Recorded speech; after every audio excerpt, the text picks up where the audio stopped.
ਇਹਨਾਂ ਦੇ ਬੰਦੇ ਜਾਂਚ ਕਰਨਗੇ। ਆਪਾਂ ਨੂੰ ਨਿਰਪੱਖ ਜਾਂਚ ਦੇ ਲਈ ਨਾ ਸਾਰਿਆਂ ਨੂੰ ਆਪ ਇਕੱਠੇ ਹੋਣਾ ਪੈਣਾ। ਜਿਵੇਂ ਦਿੱਲੀ ਦੇ ਵਿੱਚ ਆਪਾਂ ਆਪਣੇ ਸਾਰੇ ਹੱਕ ਲੈ ਕੇ ਆਏ ਆ ਨਾ, ਉਵੇਂ ਬਾਈ ਦੀਪ ਦੀ ਇਸ ਸੋਚ ਨਾਲ ਬਾਈ ਦੀਪ ਨਾਲ ਖੜਨਾ ਪੈਣਾ ਜੇ ਆਪਾਂ ਨੂੰ ਪਤਾ ਹੈ ਕਿ ਹਾਂ ਵਾਕਈ ਬਾਈ ਦੀਪ ਦਾ ਕਤਲ ਹੋਇਆ ਹੈ। ਸਤਿ ਸ੍ਰੀ ਅਕਾਲ। ਤੁਹਾਨੂੰ ਲੱਗਦਾ ਉਹ ਸਾਰਿਆਂ ਨੂੰ ਕਿ ਜਿਵੇਂ ਬਾਈ ਨੇ ਦੱਸਿਆ ਵੀ ਮੈਂ ਪਾਰਟੀ ਛੱਡੀ ਆ, ਮੈਂ ਪਾਰਟੀ 2015 ਚ ਹੀ ਛੱਡਤੀ ਸੀ ਜਦੋਂ ਮੈਨੂੰ ਪਤਾ ਲੱਗ ਗਿਆ ਸੀਗਾ ਕਿ RSS ਦੀ B ਟੀਮ ਹੈ। ਇਹ ਮੋਦੀ ਕਿਆਂ ਦੀ B ਟੀਮ ਹੈ। 2017 ਦੇ ਇਲੈਕਸ਼ਨ ਦੇ ਵਿੱਚ ਮੈਂ ਕੇਜਰੀਵਾਲ ਦੇ ਪਿੱਛੇ ਸੀ ਵੀ ਤੈਨੂੰ ਪੰਜਾਬ ਬਰਬਾਦ ਨਹੀਂ ਕਰਨ ਦਊਂਗੀ, ਤੂੰ ਜਿੱਥੇ ਜਾਏਗਾ ਤੇਰੇ ਪਿੱਛੇ ਹੀ ਜਾਊਂਗੀ। ਇਹ ਜਿਹੜਾ ਤੇਰਾ ਝਾੜੂ ਹੈ ਨਾ, ਝਾੜੂ ਨਹੀਂ ਅਸਲ 'ਚ ਕੁੱਚੀ ਪਾਰਟੀ ਹੈ, ਇਹਦਾ ਤੀਲਾ ਕਰਕੇ ਛੱਡੂੰਗੀ। ਆ ਮੇਰੇ ਵੀਰ ਕਹਿ ਦਿੰਦੇ ਆ ਜੀ ਅਸੀਂ ਝਾੜੂ ਨੂੰ ਵੋਟ ਪਾਉਣੀ ਹੈ, ਇਹ ਖੁਸ਼ਹਾਲ ਪੰਜਾਬ ਬਣਾ ਦੂਗਾ, ਭਗਵੰਤ ਮਾਨ ਖੁਸ਼ਹਾਲ ਪੰਜਾਬ ਬਣਾ ਦੂਗਾ। ਕਿਹੜਾ ਭਗਵੰਤ ਮਾਨ? ਇੱਕ ਸ਼ਰਾਬੀ। ਤੁਸੀਂ ਕਹਿੰਦੇ ਹੋ ਕੀ ਹੋ ਗਿਆ ਸ਼ਰਾਬ ਪੀਂਦਾ, ਕਿਉਂ ਕੀ ਹੋ ਗਿਆ? ਸਿਮਰਨਜੀਤ ਸਿੰਘ ਮਾਨ ਵਰਗੇ ਬੰਦੇ ਨੂੰ ਤੁਸੀਂ ਕਿਉਂ ਨਹੀਂ ਚੁਣ ਸਕਦੇ?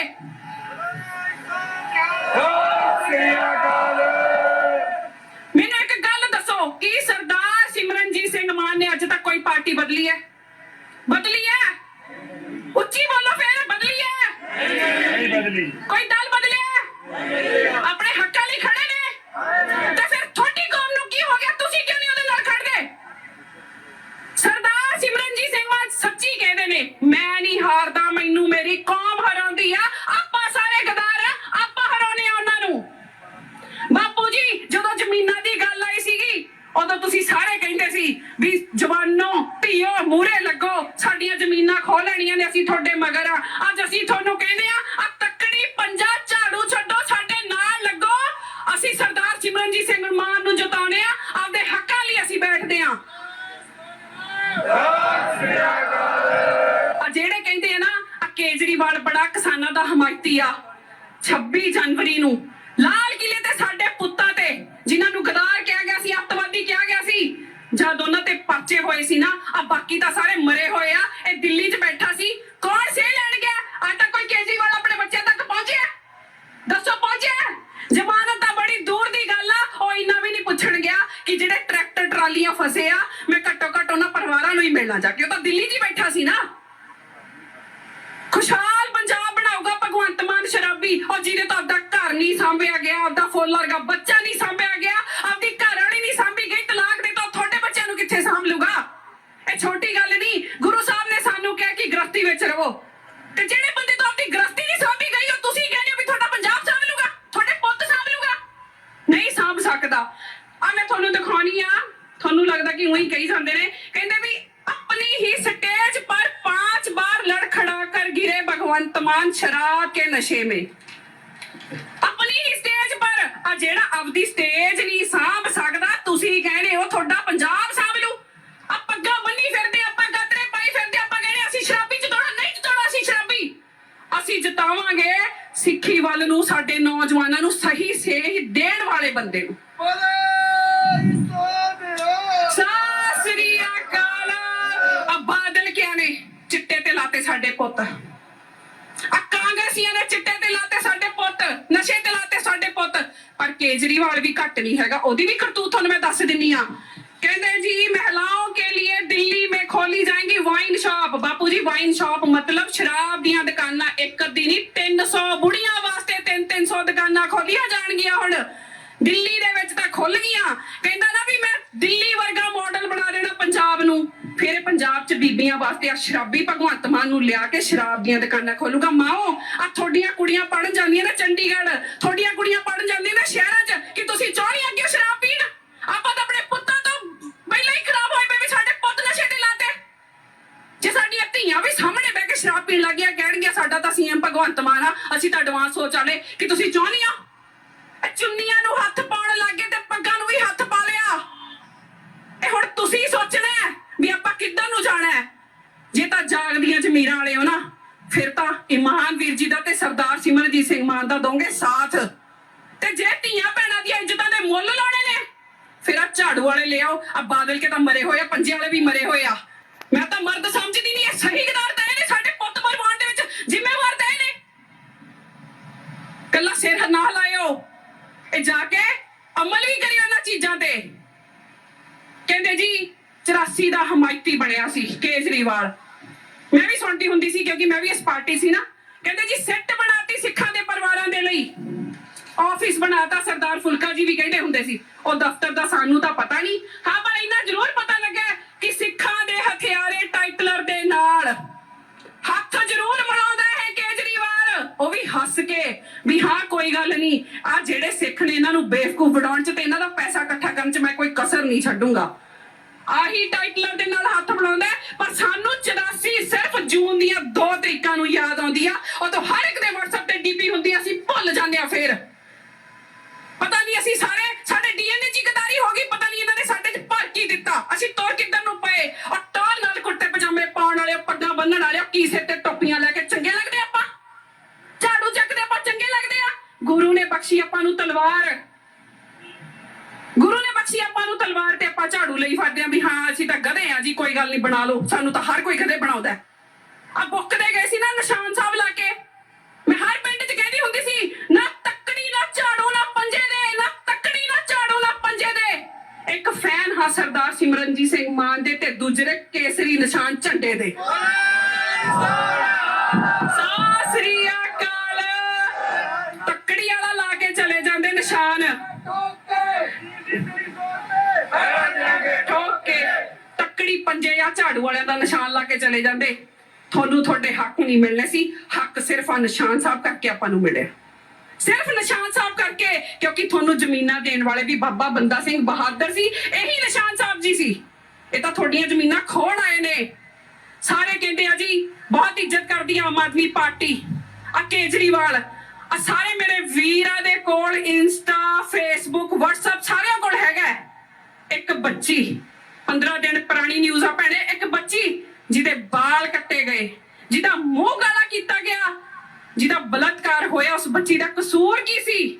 ਆ ਕੇਜਰੀਵਾਲ 2 ਦਿਨ ਤੱਕ ਮੌਨ ਰੱਖ ਕੇ ਬੈਠਾ ਰਿਹਾ। ਤੀਜੇ ਦਿਨ ਕਹਿੰਦਾ ਇਹਨੂੰ 10 ਲੱਖ ਰੁਪਇਆ ਦੇ ਦਿਓ, ਚੁੱਪ ਕਰਾ ਲਓ।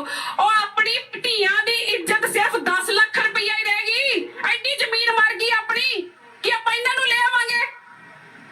ਉਹ ਕਿੱਥੇ ਆਪਣੀ ਕੌਮ ਉਹ ਸੀ ਜਿਹੜੀ ਅਹਿਮਦ ਸ਼ਾਹ ਅਬਦਾਲੀ ਤੋਂ ਆਪਣੀਆਂ ਧੀਆਂ ਭੈਣਾਂ ਨੂੰ ਛੁਡਾ ਕੇ ਲਿਆਉਂਦੀ ਸੀ, ਤੇ ਕਿੱਥੇ ਇਹ ਨੇ ਜਿਹੜੇ 10-10 ਲੱਖ ਰੁਪਏ ਕੀਮਤਾਂ ਲਾਉਂਦੇ ਨੇ। ਆ ਪੱਗਾਂ ਵਾਲੇ, ਹੁਣ ਮੈਂ ਤੁਹਾਡੇ ਤੋਂ ਪੁੱਛਦੀ ਆ ਕਿ ਆਪਾਂ ਇਹਨਾਂ ਨੂੰ ਚੁਣਨਾ ਕਿ ਸਾਡੀ ਤੁਸੀਂ ਕੀਮਤ 10-10 ਲੱਖ ਰੁਪਏ ਹੀ ਲਾਉਣੀ ਆ? ਸੁਣਨ ਚਾਹੁੰਦਾ ਕਿੰਨੇ ਇਹਨਾਂ ਦੇ ਰੇਪਿਸਟ, ਕਿੰਨੇ ਰੇਪਿਸਟ ਨੂੰ ਟਿਕਟਾਂ ਦਿੱਤੀਆਂ ਗਈਆਂ ਨੇ, ਤੁਹਾਨੂੰ ਸਾਰਿਆਂ ਨੂੰ ਹੀ ਪਤਾ। ਹੁਣ ਮੈਂ ਬਾਹਲੇ ਵੇਰ ਵਿੱਚ ਤਾਂ ਜਾਂਦੀ ਨਹੀਂ ਹੈਗੀ, ਤੁਸੀਂ ਉਹਨਾਂ ਨੂੰ ਚੁਣੋਗੇ। ਇੱਕ ਪਾਸੇ ਸਰਦਾਰ ਸਿਮਰਨਜੀਤ ਸਿੰਘ ਮਾਨ, ਇਮਾਨ ਵੀਰ ਜੀ ਨੇ ਕੋਈ ਦਾਗ ਹੈ? ਇੰਨਾ ਕੁ ਜ਼ਰੂਰ ਆ ਵੀ ਕੁਰਬਾਨੀਆਂ ਬਹੁਤ ਨੇ ਇਸ ਪਰਿਵਾਰ ਦੀਆਂ, ਪਰ ਸੋਚਣਾ ਆਪਾਂ ਹੈ। ਦੀਪ ਸਿੱਧੂ ਵੀਰ, ਜਦ ਪਤਾ ਲੱਗ ਗਿਆ ਸੀ ਨਾ ਦੂਜੀਆਂ ਪਾਰਟੀਆਂ ਨੂੰ, ਵੈਸੇ ਤਾਂ ਬੜੀ ਸ਼ਰਮ ਦੀ ਗੱਲ ਆ ਵੀ ਕੁੱਤਾ ਵੀ ਮਰੇ ਨਾ ਕਿਸੇ ਦਾ ਤੇ ਬੜੀ ਛੇਤੀ ਫੇਸਬੁੱਕ ਤੇ ਪਾਉਂਦੇ ਆ ਚਮਚਾਗਿਰੀ ਵਾਸਤੇ। ਪਰ ਮੇਰਾ ਦੀਪ ਵੀਰ ਪੰਜਾਬ ਦੀ ਗੱਲ ਕਰਦਾ ਸੀ, ਪੰਜਾਬ ਦੇ ਪਾਣੀਆਂ ਦੀ ਗੱਲ ਕਰਦਾ ਸੀ, ਪੰਜਾਬ ਦੇ ਪੁੱਤਾਂ ਦੀ ਗੱਲ ਕਰਦਾ ਸੀ। ਕਿਸੇ ਪਾਰਟੀ ਤੋਂ ਕੁਛ ਨਹੀਂ ਸਰਿਆ, ਸਿਰਫ ਸਰਦਾਰ ਸਿਮਰਨਜੀਤ ਸਿੰਘ ਮਾਨ ਖੜੇ ਨੇ। ਉਹ ਇਸ ਕਰਕੇ ਨਹੀਂ ਖੜੇ ਵੀ ਉਹਨਾਂ ਦੀ ਪਾਰਟੀ ਦਾ ਪ੍ਰਚਾਰ ਕੀਤਾ ਸੀ, ਉਹ ਹਰ ਪੁੱਤ ਦੇ ਲਈ ਖੜਦੇ ਨੇ। ਸਤਿ ਸ੍ਰੀ ਅਕਾਲ।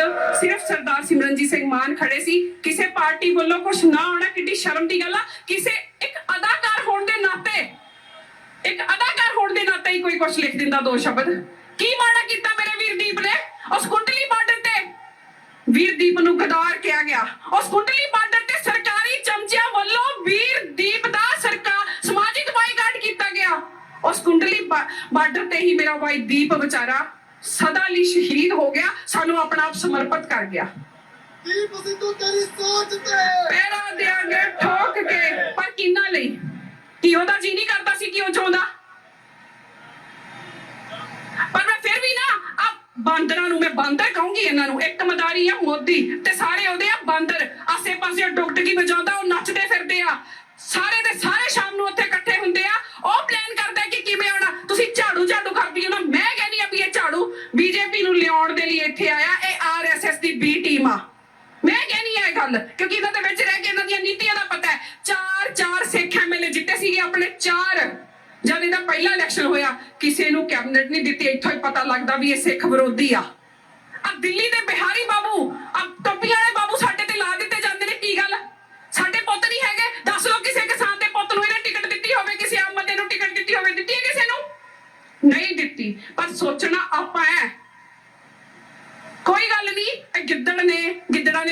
ਜੇ ਆਪਣੇ ਸੂਰਮੇ ਸ਼ੇਰ ਮਾਰ ਵੀ ਲਏ ਤਾਂ ਕੀ ਹੋਇਆ? ਆ ਲੱਖਾਂ ਖੜੇ ਨੇ, ਪਰ ਬਾਈ ਦੀਪ ਬਣ ਕੇ ਜਾਇਓ। ਇੰਨੀਆਂ ਕੁ ਬੇਨਤੀਆਂ ਕਰਦੀਆਂ, ਨੇਰੀ ਲਿਆ ਦੋ ਹੁਣ। ਜੇ ਬਾਈ ਦੀਪ ਸੱਚੀ ਤੁਹਾਡੇ ਦਿਲਾਂ 'ਚ ਜਿੰਦਾ ਨਾ, ਨੇਰੀ ਲਿਆ ਦੋ ਤੇ ਦਿਖਾ ਦੋ ਇਹਨਾਂ ਨੂੰ ਕਿ ਖੁੰਡਾ ਜਦ ਅਸੀਂ ਖੜਕਾਉਨੇ ਆ 2% ਵਾਲੇ, ਤਾਂ ਫਿਰ ਅਸੀਂ ਇੱਕ ਵਾਰ ਵਾਹ ਦਿੰਦੇ ਹੁੰਨੇ ਆ। ਸਤਿ ਸ੍ਰੀ ਅਕਾਲ। ਬਾਈ ਦੀਪ ਤੇਰੀ ਸੋਚ ਤੇ, ਬਾਈ ਦੀਪ ਤੇਰੀ ਸੋਚ ਤੇ। ਫਤਿਹਗੜ੍ਹ ਸਾਹਿਬ ਦੀ ਧਰਤੀ ਤੇ ਹੋ, ਅੱਜ ਇੱਕ ਵਾਅਦਾ ਕਰਕੇ ਜਾਇਓ। मैं यही कहूंगी कि उन्होंने बच्चों की कुर्बानी याद करियो, गुरु साहब की कुर्बानी याद करियो। अब बच्चे आलियो, बच्चों की कुर्बानी नु ना भुलियो। और वहाँ के फोटो सभी साथियों को दिखाए। वहाँ पे मीडिया आने के बाद मीडिया वालों को मैंने बताया कि हमारे भाई की साजिश, एक्सीडेंट नहीं, ये मर्डर किया गया हमारे भाई का। क्योंकि इस देश के अंदर आप इतिहास उठा के देख लो, जिसने भी देश के आवाज इस सत्ताधारियों के खिलाफ, इस दिल्ली के खिलाफ आवाज उठाई है, उसका इसी साजिश के द्वारा मर्डर किया गया है। करके फोटो दे दिए थे, वीडियो भी वहां की दे दी थी, पूरी गाड़ी के अंदर की। पूरी गाड़ी, आधी गाड़ी डैमेज हो रखी है, ऊपर से छत फोल्ड हो रखी है, उसके अंदर बैठी एक चिड़िया भी नहीं बच सकती, जहाँ पे उसको दिखाएगा कि एक लड़की बची हुई है। उसमें देखो जिस हिसाब से एक्सीडेंट हुआ है, फोटो वीडियो, उसमें आप लगाओगे, अंदाजा भी लगाओगे, उस गाड़ी के अंदर वो लड़की मौजूद नहीं थी। अगर वो मौजूद होती है, आप अंदाजा लगा लो 100-120 की स्पीड में अगर गाड़ी ट्रक से टकराएगी तो सबसे पहले उसका सिर सामने फ्रंट से टकराएगा, उसके सिर में चोट लगनी थी। मैंने गाड़ी में देखा, आगे पीछे फ्रंट और बैक सब पूरी गाड़ी में खून के छींटे लगे हुए हैं। क्या उस लड़की के बॉडी पे एक भी खून का छींटा नहीं लगा? आप ये चीज देखो कितनी गहरी साजिश हमारे भाई के साथ की है। सिंगू बॉर्डर पे हम मिलते थे, हम साथ रहे, बहुत ज्यादा दुख है, हमने अपना भाई खो दिया। देखो तानाशाह सरकार का, इनका सिस्टम रहा है, जो भी खिलाफ बोले, जो भी आवाज उठाए, उनको कैसे न कैसे दफनाया जाए, कैसे न कैसे खत्म किया जाए। अब से नहीं, पुराना इतिहास रहा है। और इस मर्द कौम का, आप लोगों को तो हम मर्द कौम बोलते हैं, जिसने 700 साल तक अपने आप को स्थापित किया, पूरी दुनिया पे आपको आज राज है। आज आपके पास वो बंदा मौजूद नहीं है। एक बंदा आपने 1984 में खो दिया। आज जब वो आपने खो दिया, उसके तुरंत बाद आपके यहाँ दीप सिद्धू पैदा हुआ। वही 37 साल की उम्र में वो भाई हमारे बीच से चला गया, उनकी भी 37 साल की उम्र थी। आप बहुत सारी चीजें जोड़ के देखोगे ना, पता है बहुत कुछ साजिशें हैं। जब ये एक्सीडेंट हुआ, मर्डर हुआ, मैंने मान साहब के परिवार से संपर्क किया। मैंने देखा कि यही परिवार है जो पंजाब में हमारे भाई की आवाज उठा सकता है। तो मान साहब के परिवार ने कहा आप यहाँ आओ, प्रेस कॉन्फ्रेंस करेंगे और उसकी साजिश की तह तक जाएंगे। सच्चाई अब ना थोड़े दिन में सामने आएगी, हिसाब करेंगे जिसने भी हमारे भाई के साथ ये साजिश की है।